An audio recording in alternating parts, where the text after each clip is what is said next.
सुनो, तुम्हारे बाबूजी तो कब के गुजर गए। अब उनका जो सामान है वो पड़े पड़े कबाड़ा हो रहा है। बेच ही दो, कुछ पैसे आ जाएंगी। बात तो सही है। अगले संडे फुर्सत में यही करेंगे। अगले संडे रोहित सारा सामान कबाड़ी को घर बुला के दे देता है। तभी उसकी नजर बाबूजी की पुरानी टीवी पर जाती है, जो इतने सालों तक कूड़े में पड़ी थी, फिर भी चमचमा रही थी। टीवी तो देखो, जैसे एकदम नई हो। हाँ, बाबूजी को टीवी देखना बहुत पसंद था। उनका सपना था कि वो टीवी पे आए।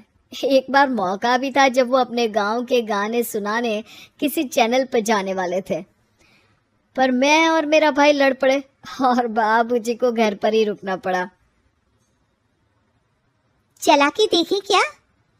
हाँ हाँ, क्यों नहीं, देख लेते हैं। पर शायद ही चले। बाबूजी ने उस लड़ाई के दिन के बाद टीवी देखना ही छोड़ दिया था। टीवी चालू करने के लिए उसमें केबल वायर लगा दिया जाता है। एक न्यूज़ चैनल चालू हो जाती है। स्वर्ग की सीढ़ी के रास्ते हैं तीन, तीनों के तीन रास्ते हैं संगीन। पहला रास्ता है सांप की बीन, दूसरा रास्ता घर में बिछा कालीन, तीसरा रास्ता कलकत्ता से चीन। ये क्या बकवास खबर है, कुछ अच्छा लगा दो। अरे आप बोलो तो सही, कोई अच्छी खबर सुना देता हूँ। मेरा तो काम ही खबर देना है। अरे बाप रे, टीवी बात कर रही है। हाँ, ये न्यूज़ वाला मुझसे। हाँ हाँ, आपसे ही तो बात करूंगा ना, आपके घर में हूं तो। अरे ये सपना है क्या? तुम हमसे बात नहीं कर सकते? अरे सपना नहीं भाई साहब, ये टीवी जादुई टीवी है। बोलो क्या खबर सुननी है, वरना ब्रेक लेने का टाइम आ जाएगा। सुप्रिया घबरा के टीवी बंद कर देती है। वो क्या था?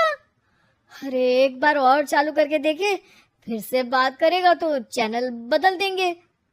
सुप्रिया फिर टीवी चालू कर देती है। अरे ऐसा कोई मुंह पे टीवी बंद करके जाता है क्या? मुझे बुरा लगा आपका नेचर। चाय पानी तो पूछो। सुप्रिया टीवी के बटन से चैनल बदल देती है। अब टीवी पर एक फिल्म चल रही है। अरे ये तो सूर्यवंशम है ना? हाँ, और ये ठाकुर को जहर की खीर दे दी और उसको पता भी नहीं है। ए भाई, खीर मत पीना, उसमें जहर है, मत पीना। ठीक है महाशय, जैसा आप कहें। हाँ। अरे आपकी बात मान ली, पूरी पिक्चर ही अब तो बदल जाएगी।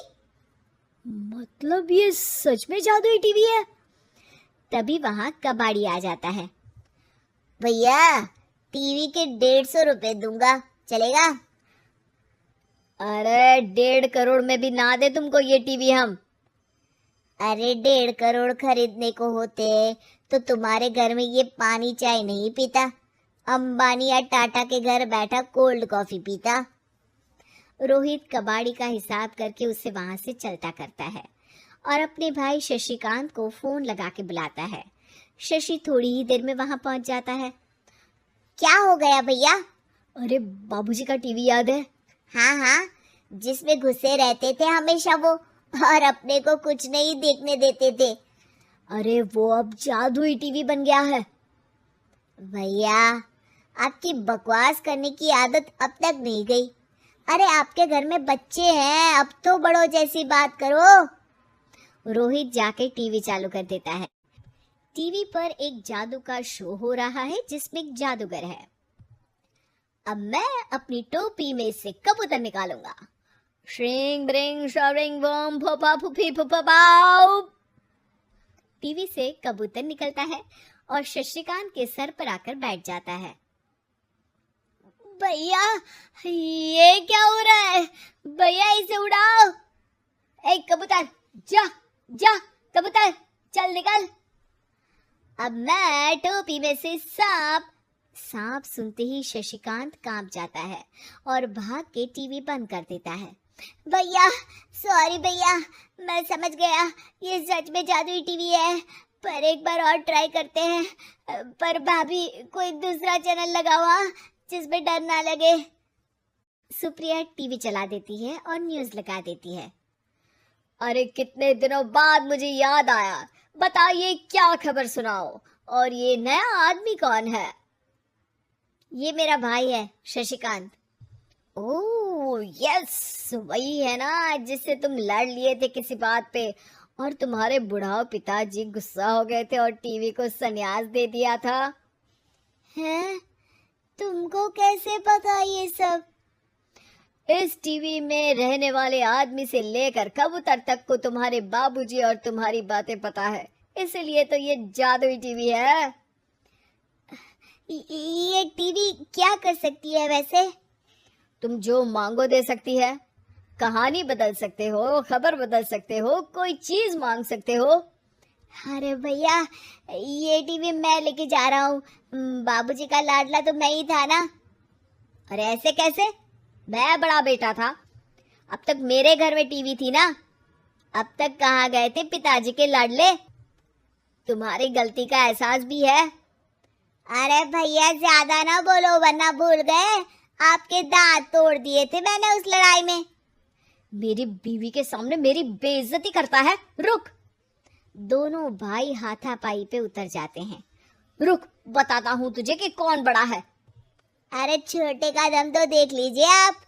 ये खबर आपके बाबूजी को देता हूँ। तभी टीवी अचानक बंद हो जाता है। अरे शायद टीवी नाराज हो गया। और लड़ लो, आए बड़े खली बनने। टीवी से एक तेज रोशनी निकलती है और टीवी में बाबूजी दिखाई देते हैं। बाबूजी आप इतना चकरा क्यों रहा है? अपने बाप को नहीं पहचानता क्या? ये तो ऐसा ही है बाबूजी। प्रणाम बाबूजी। अरे चुप कर, तुम दोनों ही उल्टे हो। तुम्हारी वजह से मैंने टीवी में आने के सपने को छोड़ दिया, तुम्हारी लड़ाई की वजह से। और तो और, जितना मैं अपनी बीवी को नहीं देखता था उतना टीवी को देखता था, वो भी छोड़ दिया तुम दोनों की लड़ाई की वजह से। और अब मरने के बाद जब मैंने टीवी को जादुई टीवी बना दिया तो भी तुम इसका फल लेने की जगह लड़ रहे हो। अरे तुम तो लायक ही नहीं हो। अब तुमको बाबा जी का ठुल्लू भी नहीं मिलेगा। बाबूजी चले जाते हैं। टीवी बंद हो जाता है। रोहित और शशिकांत गिड़गिड़ा के टीवी के सामने हाथ जोड़ के बाबूजी को बुलाते हैं, पर टीवी सिर्फ धुआं निकालता रहता है।